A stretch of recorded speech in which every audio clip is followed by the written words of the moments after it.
कई नेताओं ने मारे सेल्फ गोल, कैसे बनती सरकार।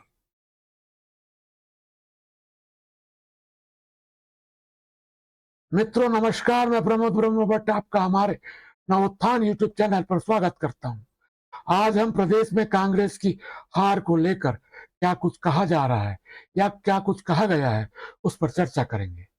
मित्रों, विधानसभा और लोकसभा में कांग्रेस का चुनावी प्रदर्शन बेहद खराब रहा है। उसी की समीक्षा के लिए कल से वीरप्पा मोइली का दल प्रदेश के दौरे पर है और वे 4 बैठकें करेंगे। वैसे उन तक वास्तविक कारण पहुंचेंगे कि नहीं, इस बात पर संदेह है, क्योंकि संगठन पर काबिज गुट घेरेबंदी करने में लगा हुआ है और उसने समीक्षा को 3 भागों में बांट दिया है। इसके साथ ही संभावित विरोधी स्वर को नहीं पहुंचने देने के लिए उसने रणनीति बनाई हुई है। वैसे तो कांग्रेस में आम बोलचाल में कहा जाता है कि कांग्रेस को हराने के लिए विपक्ष की जरूरत नहीं होती है, क्योंकि कांग्रेसी ही कांग्रेसी को निपटाता है।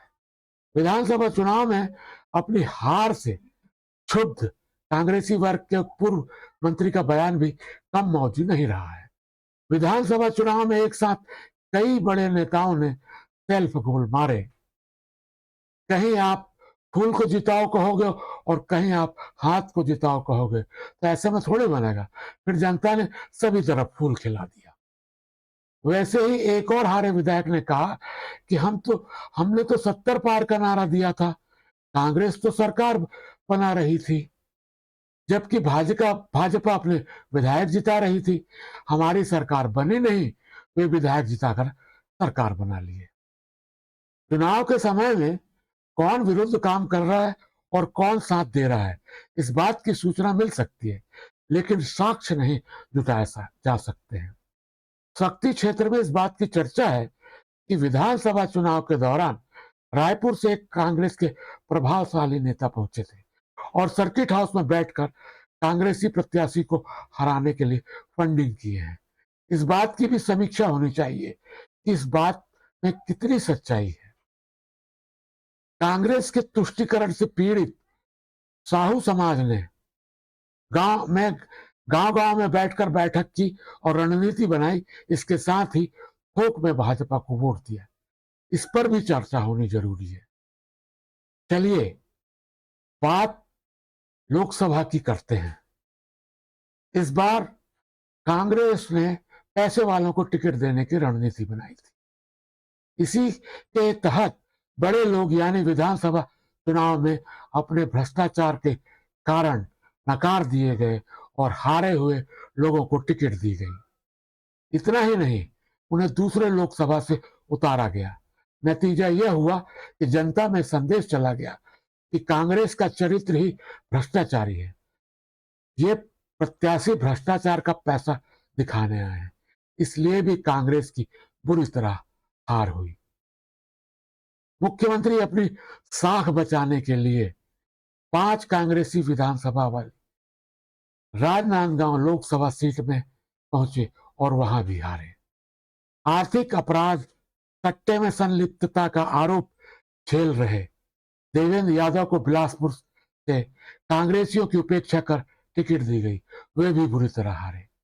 महासमुंद लोकसभा में पूर्व गृह मंत्री ताम्रध्वज साहू को उतारा गया। जातीय बहुलता के बावजूद भी लोगों ने उन्हें हरा दिया, क्योंकि जब समाज को उनके आंसू पोंछने की जरूरत थी तब वे आए नहीं, अब काहे की रिश्तेदारी। कमाल तो जांजगीर लोकसभा में देखने को मिला। लोकसभा की 8 सीट पर कांग्रेस के प्रत्याशी विजयी हुए हैं। लोकसभा में उनकी लीड 1.5 लाख के करीब थी, फिर भी शिव डहरिया हारे। अब अगर बात रायपुर लोकसभा की करें तो 9 विधानसभा में से मात्र धनेन्द्र साहू 600 वोटों की बढ़त दिला पाए। बाकी सभी विधानसभा में जबरदस्त हार हुई। विकास उपाध्याय जो खुद 43,000 से हारे थे, लोकसभा में अपनी विधानसभा में 83,000 मतों से हारे। पूरे लोकसभा में न संगठन से सहयोग लिया गया, नेताओं को ठीक से निकाला गया और शानदार 5,75,000 वोट से हारे। अब बात लोकसभा कोरबा की करते हैं। इस लोकसभा चुनाव में भाजपा की ओर से एकमात्र राष्ट्रीय स्तर के नेता सरोज पांडे चुनावी मैदान में थी, लेकिन कांग्रेस ने वहां जिस एकजुटता से प्रचार किया और जितनी प्रचंडता से उनके विरुद्ध बाहरी बिहारी और भ्रष्टाचारी का नारा बुलंद किया,